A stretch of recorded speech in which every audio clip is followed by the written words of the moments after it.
दोस्तों, दुनिया में ज्यादातर लोग अपनी लाइफ में कुछ बड़ा करने के लिए सही वक्त और सही मौके का इंतजार करते हैं, लेकिन असल में कोई भी काम करने के लिए आज से बेहतर और कोई समय नहीं होता। और बड़ी कामयाबी उन्हीं लोग को मिलती है जो अपनी लाइफ में छोटे छोटे बदलाव करते हुए स्मॉल स्टेप्स को लेकर आगे बढ़ते हैं, क्योंकि जिंदगी में किए जाने वाले छोटे छोटे बदलाव से ही बड़े बड़े गोल्स को हासिल किया जा सकता है। तो दोस्तों, आज की इस वीडियो में द कंपाउंड इफेक्ट बुक में बताए गए सफलता हासिल करने वाले कुछ खास तरीके के बारे में बात करने वाले हैं कि द कंपाउंड इफेक्ट बुक को किन लोगों को पढ़ना चाहिए, किन लोगों को जानना चाहिए।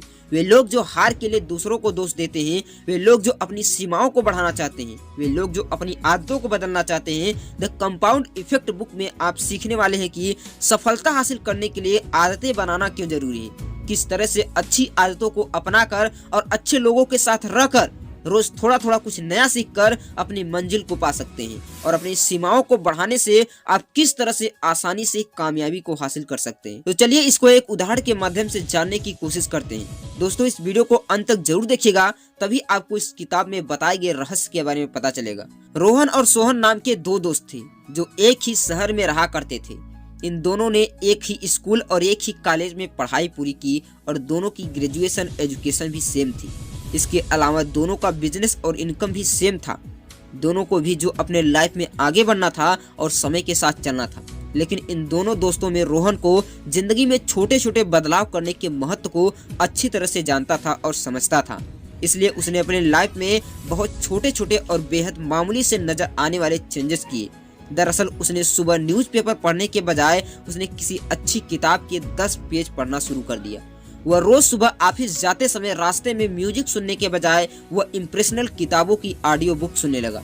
इसके अलावा उसने अपने वजन को कम करने के लिए अपनी रोज की डाइट में 125 कैलोरीज को कम कर दिया, यानी वो पहले से थोड़ा कम खाने लगा।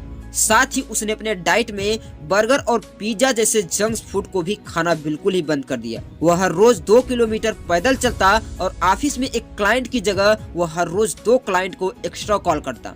दोस्तों, ये कुछ इतने छोटे छोटे बदलाव थे जिनको ज्यादातर लोग नोटिस भी नहीं करते। दूसरी तरफ सोहन की बात करें तो उसको इन छोटे छोटे बदलाव का महत्व बिल्कुल ही मालूम ही नहीं था। इसलिए उसने अपने डेली रूटीन में कोई खास बदलाव नहीं किया। वह दिन भर जंक फूड खाता और पानी की तरह सॉफ्ट ड्रिंक पीता, और वह ज्यादा चलता फिरता भी नहीं था और कभी मन हुआ तो थोड़ी थाड़ी एक्सरसाइज कर लिया करता था। इसके अलावा वो अपने क्लाइंट को एक्स्ट्रा कॉल भी नहीं करता था। दोस्तों, लाइफ में कोई भी बदलाव किए बिना सोहन अपनी लाइफ में इसी तरह जीता रहता था। हालांकि अब रोहन नए चेंजेस के साथ अपनी जिंदगी को जीते हुए धीरे धीरे 5 महीने बीत गए, लेकिन 5 महीनों के अंदर ऐसा कोई बदलाव नहीं आया जो उसे सोहन से बहुत ही ज्यादा बेहतर बनाता हो। यानी कि इन 5 महीने बीतने पर भी रोहन और सोहन की लाइफ एक जैसी थी, और धीरे धीरे करके 10 और 20 महीने बीत गया। लेकिन दोस्तों, इन दोनों में अभी भी कोई ज्यादा बड़ा खास बदलाव नहीं आया था।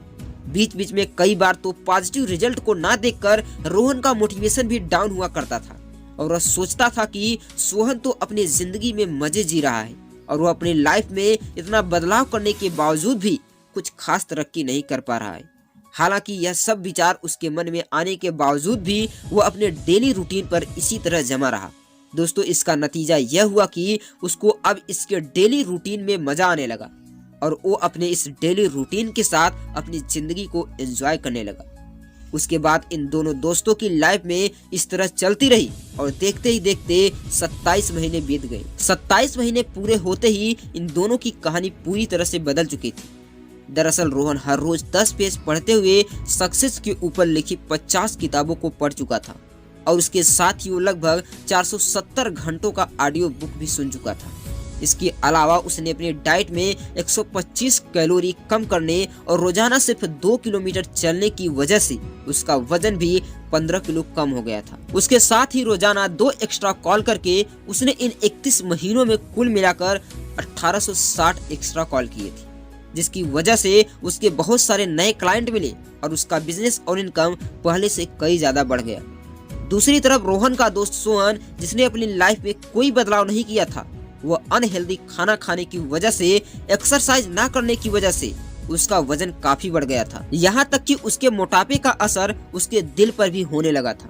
उसके साथ ही उसने अपने ऑफिस में एक भी एक्स्ट्रा कॉल न करने की वजह से उसकी इनकम पहले से काफी कम हो गई थी। दोस्तों, रोहन और सोहन के इस उदाहरण से साफ हो जाता है कि इंसान अगर अपने लाइफ में छोटे छोटे बदलाव भी कर ले तो भी लॉन्ग टर्म में इन बदलाव का काफी ज्यादा फायदा मिलता है। ज्यादातर मामलों में लोगों की जिंदगी ही पूरी तरह से बदल जाती है। वैसे दोस्तों, इसके बाद भी हम जानेंगे कि क्या हम अपनी लाइफ में रोहन की तरह इतने छोटे छोटे बदलाव भी नहीं कर पाते। दोस्तों, असल में लोग इस बदलाव को इसलिए नहीं कर पाते क्योंकि बदलाव करके उन्हें एकदम से कोई सकारात्मक रिजल्ट नजर नहीं आता, और जो लोग ऐसे तैसे करके कुछ बदलाव भी कर लेते हैं तो वे लोग कुछ ही दिनों बाद कोई रिजल्ट न मिल पाने के कारण उस बदलाव को छोड़ देते हैं और वापस अपने पुराने रूटीन में आ जाते हैं, क्योंकि कहीं ना कहीं लोगों के मन में यह बात आ जाती है कि इन अच्छे बदलाव से उन्हें कुछ खास फायदा नहीं हो रहा है। इसलिए बहुत ज्यादा लोग अपने लिए वही आसान रास्ता चुन लेते हैं जहां उन्हें कोई एक्स्ट्रा एफर्ट नहीं लगाना होता है, यानी कि बिना कोई एक्सरसाइज करे और बिना कोई किताब पढ़े और बिना कोई हेल्दी फूड खाए अपनी जिंदगी जीने लगते हैं। जिस तरह शुरुआत में कोई भी रिजल्ट नहीं मिलता हुआ देखकर लोग अपनी अच्छी आदतों को छोड़ देते हैं, ठीक उसी तरह लोगों में उनकी बुरी आदतों को दोहराने से शुरुआत में कोई नुकसान हुआ होता नजर नहीं आता, तो वे लोग अपनी बुरी आदतों को हमेशा के लिए दोहराते रहते हैं और उन लोगों को इस बात का अंदाजा ही नहीं होता कि उनकी बुरी आदतें उनको लॉन्ग टर्म में कितना ज्यादा नुकसान पहुंचाने वाली है। उदाहरण के लिए, अगर सिर्फ एक बर्गर खाने से आपका वजन 10 किलो बढ़ने लगे तो कोई भी इंसान एक बार में ही बर्गर खाकर उस समय उस खाना को छोड़ देगा। लेकिन समस्या यह है कि एक बर्गर खाने से अचानक हमारा वजन नहीं बढ़ता, बल्कि इसका असर लोगों पर कंपाउंडेड इफेक्ट की तरह काम करता है। कुछ सालों बाद यह दिखना शुरू हो जाता है और तब तक लोगों को यह समझ आए रोजाना बर्गर खाने से उनका वजन बढ़ रहा है, तब तक मामला उनके हाथों से निकल चुका होता है। दोस्तों, ठीक उसी तरह से लोगों को एक सिगरेट पीने से लोगों को सांस लेने में दिक्कतें होने लगे, यकीनन कोई भी व्यक्ति उसके बाद कभी सिगरेट नहीं पिएगा। लेकिन सिगरेट पीने का असर लोगों को कई सालों बाद उस समय नजर आता है जब उनके फेफड़ों में कैंसर अपना जगह बना लेता है और उस समय भी मामला उनके हाथ से निकल चुका होता है। दोस्तों, असल में सच यही है कि इंसान की हर एक छोटी से छोटी आदत का असर उसकी लाइफ के ऊपर जरूर पड़ता है, फिर चाहे वह सिगरेट पीने जैसा बुरी आदत हो या किताब पढ़ने जैसा अच्छी आदत हो। लोग बेफिक्र होकर अपनी छोटी छोटी बुरी आदतों को अपनाने से रोजमर्रा के रूटीन का हिस्सा बना लेते हैं और इसके कई सालों बाद उन लोगों की यह बुरी आदत उनको बर्बाद करने का जरिया बन जाती है। दोस्तों, अभी आप अच्छी या बुरी जैसी भी जिंदगी जी रहे हैं वह आपके उसी फैसले का नतीजा है जो आपने आपके अतीत में लिए गए थे, और यही सब चीजें डेरी हार्डी ने अपने इस किताब में समझाने की कोशिश की है ताकि ज्यादा से ज्यादा लोग अपनी अच्छी आदतों को जोड़कर सफलता को हासिल कर सके। अब अगर आप अपनी लाइफ में सही दिशा में आगे बढ़ना चाहते हैं तो फिर आपको अपने जीवन में सभी बुरी आदतों को छोड़कर उनकी जगह कुछ अच्छी आदतों को अपनाना होगा, क्योंकि यही सफलता हासिल करने का पहला स्टेप है। दोस्तों, आज की समरी में हमने सीखा कि सफलता पाने के लिए आपको अपनी जिम्मेदारी खुद लेनी होगी और अपने अंदर की बुरी आदतों को त्याग कर अच्छी आदतों को अपनाना होगा और अपने अंदर अनुशासन को विकसित करना होगा। उसके साथ ही आपने सीखा कि तुरंत कामयाबी हासिल करने के पीछे नहीं भागना चाहिए और कभी ऐसा संभव ही नहीं होता। सफलता पाने के लिए आपको अपने अंदर छोटे छोटे बदलाव करना चाहिए और आसानी से आपको कामयाबी जरूर मिलेगी। तो दोस्तों, आज की बुक समरी आपको कैसी लगी हमें कमेंट करके जरूर बताएं और इसी तरह के इंटरेस्टिंग और नॉलेजफुल वीडियो के लिए हमारे चैनल सक्सेस आर्ट को सब्सक्राइब जरूर कीजिए। आपका बहुमूल्य समय देने के लिए दिल से धन्यवाद। Wish you all the